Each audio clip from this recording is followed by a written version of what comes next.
Welcome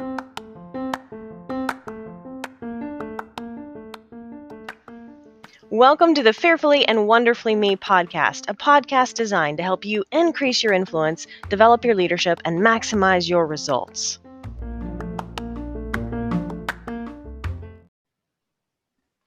Hello, everyone. Welcome to Fearfully and Wonderfully Me, a podcast designed to help you maximize your results. I'm so excited about today's guest. It's actually my friend Amanda Gremillion, and she is here really talking about her story and her journey of overcoming some really tough stuff in her life and learning how really to embrace who she is and the fact that she is fearfully and wonderfully made. So I'm excited to have her. I know you're going to enjoy hearing from Amanda. A little bit about Amanda. Amanda published her first book in 2012, and she actually began revising it in 2019 and republished it as Just By Her Address, and She'll Be Fine.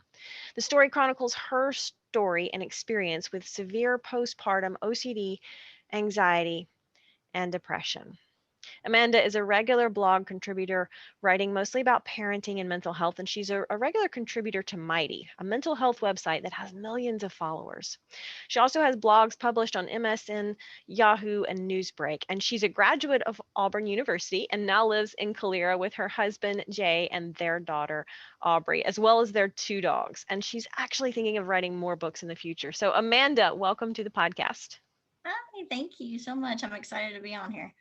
I'm excited to have you because I didn't really talk about this in the bio, but you and I are actually related, which is kind of cool because even though it's kind of distant cousins, what's interesting is that you started or you wrote your first book even before I ever thought about writing a book. And I didn't know it. I didn't know because, you and I hadn't been close and hadn't really kept in touch over the years.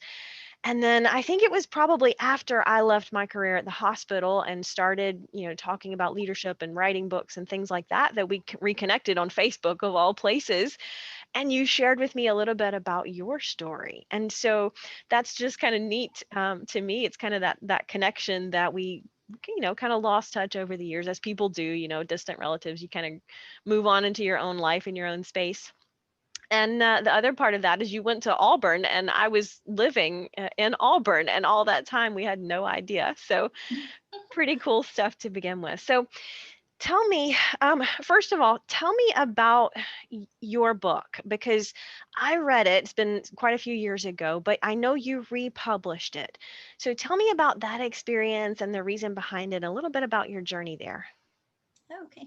Well, my daughter is almost 13 now. She's about to turn 13 next month. And so when this all happened, when she was born and a little after, or a little while after, really, that it continued because I didn't even get help until she was 2 years old. And so it took me a while to get better and recover. And part of even figuring out what was wrong with me in the first place was journaling. Like I started journaling at night, especially when I couldn't sleep because I was going through so much. And those journals turned into blogs. That turned into people messaging me. At first, people I knew, and then eventually complete strangers saying, wow, this is me too. I felt the same way. I had no idea other people did. This helped Hmm. me so much. And so that inspired me to keep going. Eventually turned it into the first book. But it all was a little overwhelming at first. I mean, I had always wanted to write since I was a child. I'm kind of, even though I didn't go into writing, obviously, as my career, it was kind of a childhood dream at one point, to become an author. I always enjoyed writing. So it was fun, but it was also a little overwhelming because I was still healing and kind of trying to get back to normal life, trying to repair my marriage from how it was affected by everything. And my daughter was still pretty young. I was working full time. So I took a break from it for a little while. I unpublished it, came back to it several years later once I was, further removed and felt like I could focus on it more and was not so overwhelmed.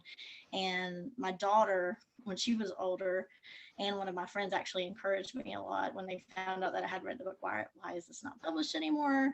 Why are you not doing this? And so I decided to put even more time and money into it this time. I had it professionally edited.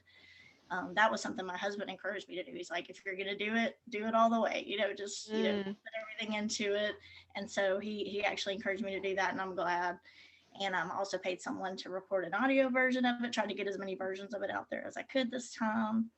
Started the blogging again, hopefully starting a podcast soon. Just, doing everything I can this time to get the word out and reach as many people as possible. And it's been a lot easier this time. Like it's truly like enjoyable. Like I realize now how much of a passion writing is and how much it helps me and it helps other people. And I've really enjoyed it and enjoyed the journey. So here we are now. I'm still working on it, and it's still such a hard, long process. I don't think people who, I mean, you do because you're in it. I don't think people who are not in it like us understand how much work it really takes, like how much time you put into it. Even if it's not for me personally, I mean, I have to work full time, another job right now. I hope one day not to have to do that, even though I enjoy my preschool teacher job. But I do that now, to help continue to pay the bills. But I would love to just do this 100% of the time. It's my Yeah. true passion.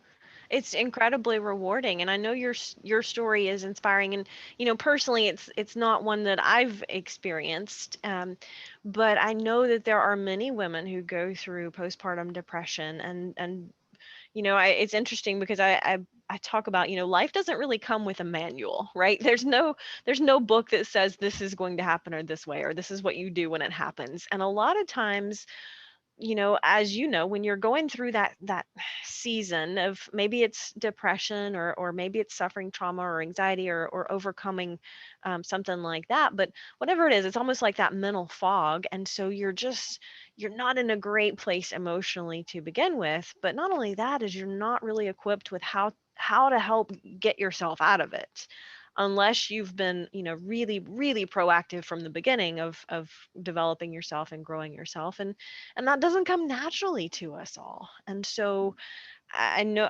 again, it's not your struggles were not some of the same struggles I've had, but I know that walking through that season is incredibly tough. And especially, I can imagine, as a new mom with a little one depending on you, and a job and a marriage, and all of these elements, and you're still struggling with embracing yourself and your self-worth in that season. So that, I'm number one, I'm proud of you for overcoming that, and number two, for being an inspiration to other young moms, and those women out there who are struggling with this. Because what I like to say is that until we're ready to own our story, it owns us, right? But the moment we're willing to just embrace it and say, you know what, it doesn't have to define me, but it influences us. There's no doubt what happens to us in life influences us. But when you're able to say, you know what, I'm going to decide how it influences me, and you've decided to use your experiences and turn them into something positive to help other women, and that's a wonderful thing. And yes, it is so incredibly rewarding. Although I know you enjoy your teaching preschool as well, so lots of gifts and lots of opportunities to touch lives. So share with us some of the insight from writing your book and sharing your story. What's really resonating with other people, or what kind of feedback are you hearing? Well, I think, like I said before, how some people said they went through the same thing. I've also had other people, kind of like how your experience and my experiences are different, but in some ways, also similar. And I've had some people who they get something out of it, even though they haven't been through the exact same thing. Kind of like I Mm. get something out of your story, even though I have not been through that personally. The way that you came out of it and tried to help other people and share your story. And everybody goes through hard times. Everybody goes through stuff. It's not obviously the same stuff. I mean, sometimes it is, sometimes it isn't, with other people. And it wasn't just, I did, of course, my main target audience was women going through postpartum depression, anxiety, OCD, postpartum mood disorders in general. But I want as many people as possible to get something out of it as well. And I'm excited that some other people have said, well, I didn't go through that, but I still got something out of it, because I also talk about losing my job. I was the breadwinner at the time. We've kind of taken turns with that, my husband and I, and that was a huge thing. That happened around the time I had my daughter. There were a lot of environmental factors. My father passed away when I was pregnant with Aubrey. We hadn't seen each other in 3 years. My grandfather passed away when she was a baby. There were just a lot of hard things, and I just never experienced so many hard things at one time. and neither had my husband, and it kind of forced us to grow up. But at that point, we kind of had to grow up fast because we just never dealt with so many adult problems. And I think everybody goes through stuff like that, I mean, at different points in life, and we have to find ways, like you said, not to just, I mean, get through it, but to help others to turn it for good, I guess, and try to um, like let it empower you and let it empower others. And Mm, I know with your story, like you talked about us, not seeing each other for a while and reconnecting. The point we reconnected was after my first book, I think, before my second, and your stuff was really taken off. And I actually feel like you were a mentor to me in a sense, because seeing you do all that really inspired me oh, as well to to try to do the same and try to you know really help others, and turn it into just such a great thing, I think, to tell your story. And mm. I was just really inspired by that, and still am. So I love seeing your posts as well, and your podcasts, and everything. And like, I haven't got to read all the books yet because you have so many, but I'm working on it. Well, well, thank you for your kind But I words. have read some. I just like to say the world needs more hope, and we're all hopefully trying to do what we can. So, Amanda, share with us some of the things that really helped you kind of come out of that season. I know it's been a struggle, and you probably speak to this a lot more in depth. And again, I haven't read the revised, new edited version, so I've got to get that. But share with us some of the things that helped you kind of move out of that season, because I know that there are people listening who either have gone through this themselves or are going through it or know somebody.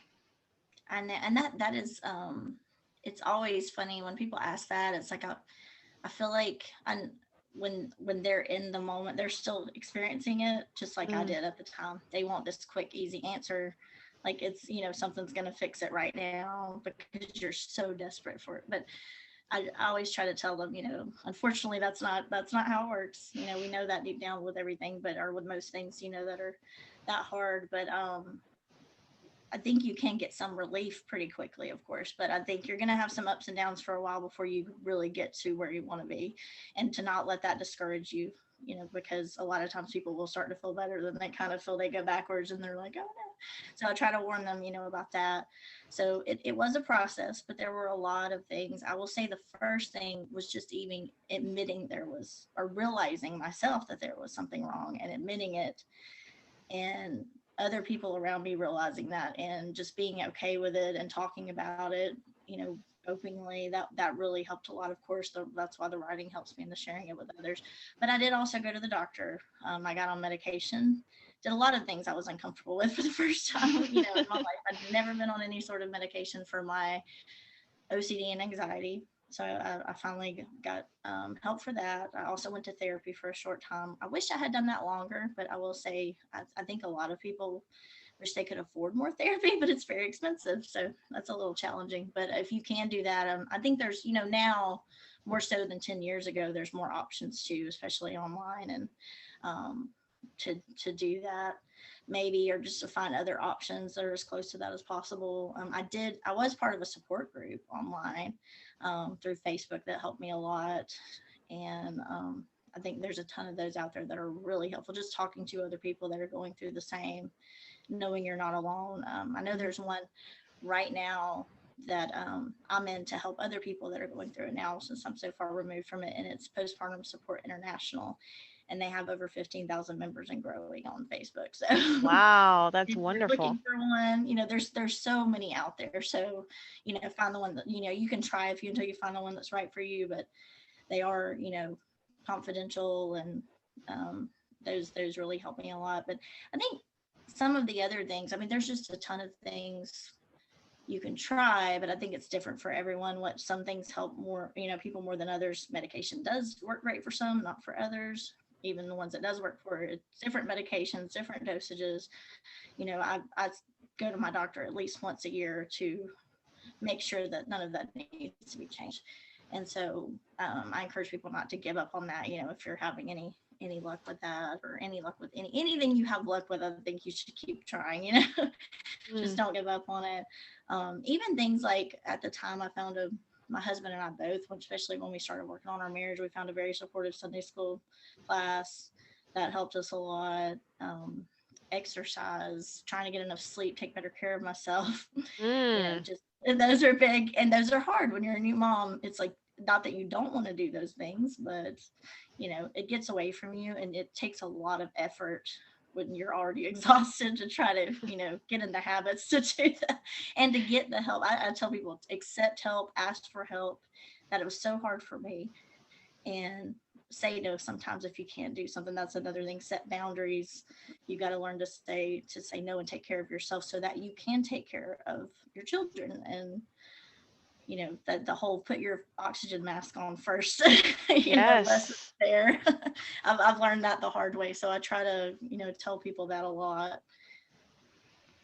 One of the things that I found really touching, or just really impactful, I guess, and I was reading your blog, is that you talked about wanting your daughter to know it was okay, that sometimes it's okay when we're not okay, right? That there's nothing wrong with us or broken with us if we do find we need therapy or we need help or we have problems or imperfections, quote unquote, right? Because that's kind of my whole concept behind Fearfully and Wonderfully Me, is that there's nothing wrong with us, right? We're miraculous beings in the image of God.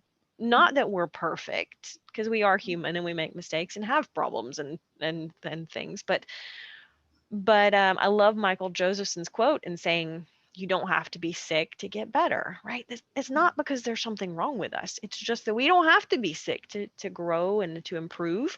And even if we are having challenges and struggles, there's nothing wrong with that. And so talk about that just a little bit, because that was one of the blogs that really touched me.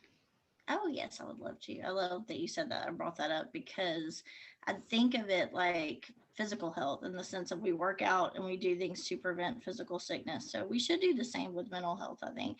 And my daughter was definitely a huge reason that I wrote my book and I write my blogs and I share my story.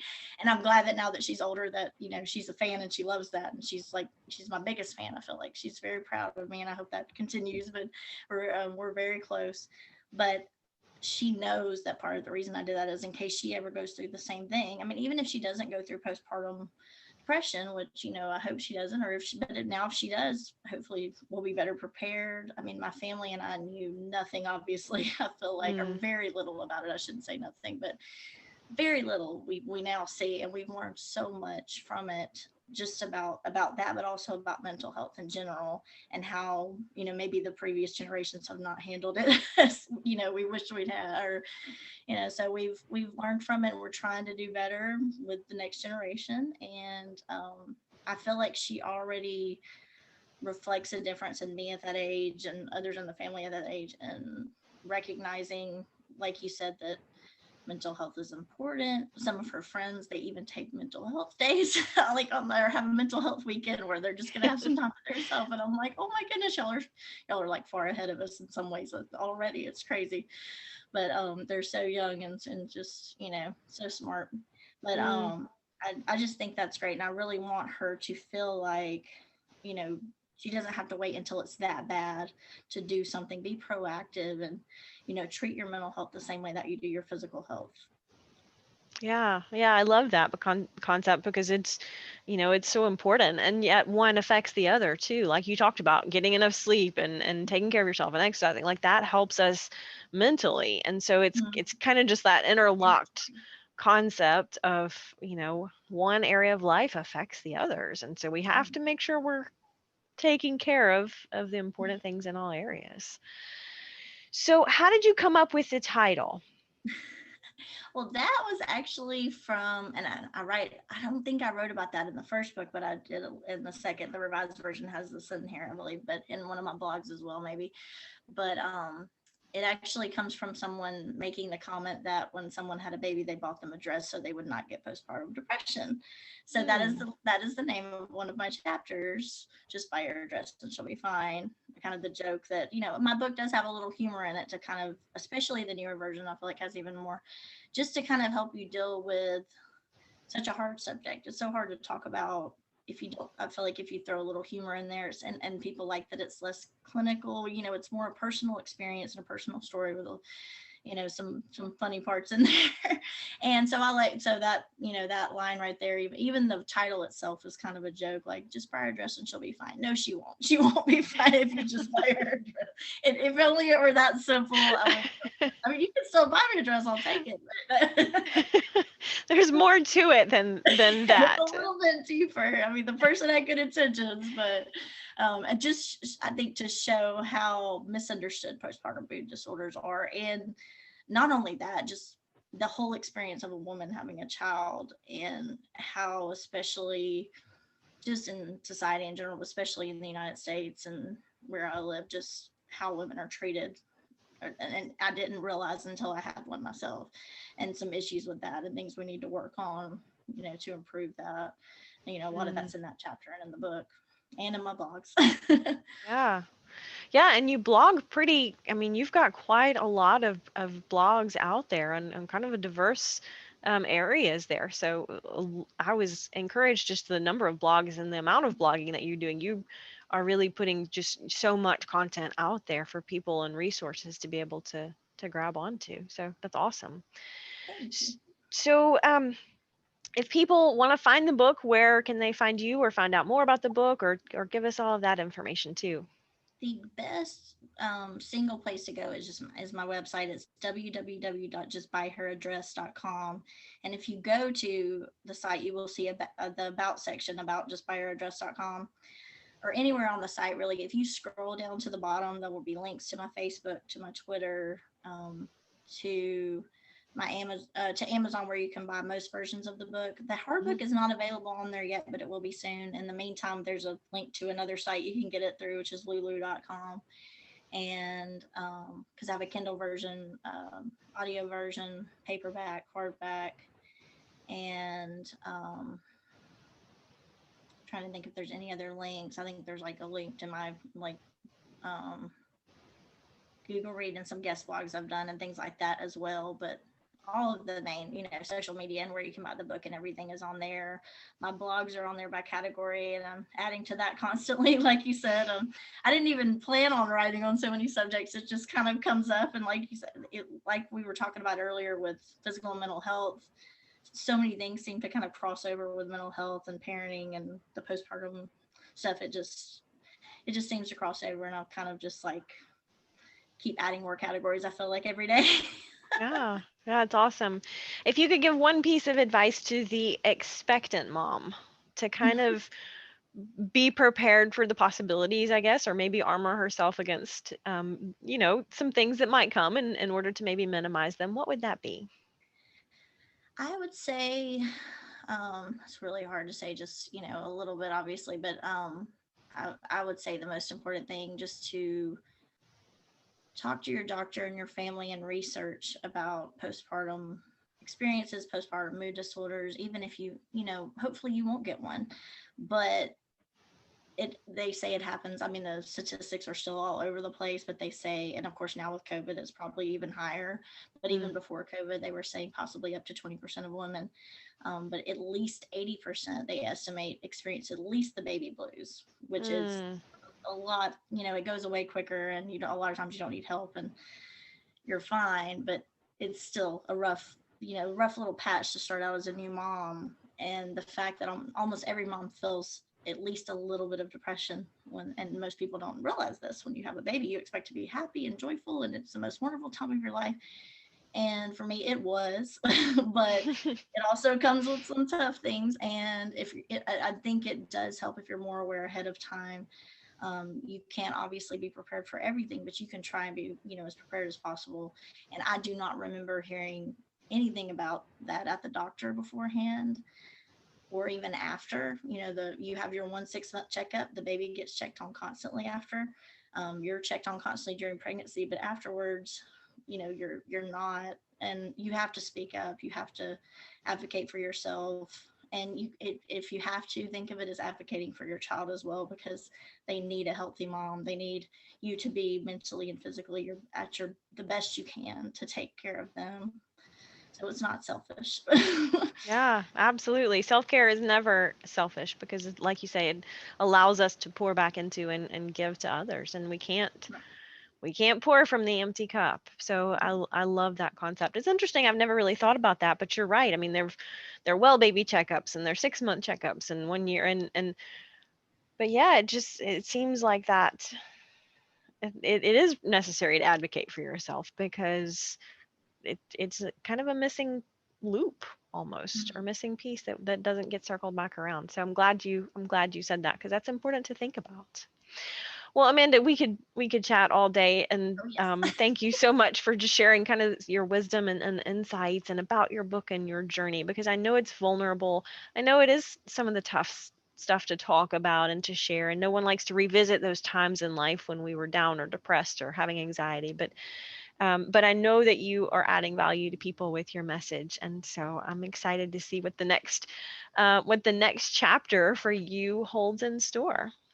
Well, thank you so much. I've really enjoyed it, and like I said before, I feel the same way about you, and I enjoy following your journey as well. Oh, well.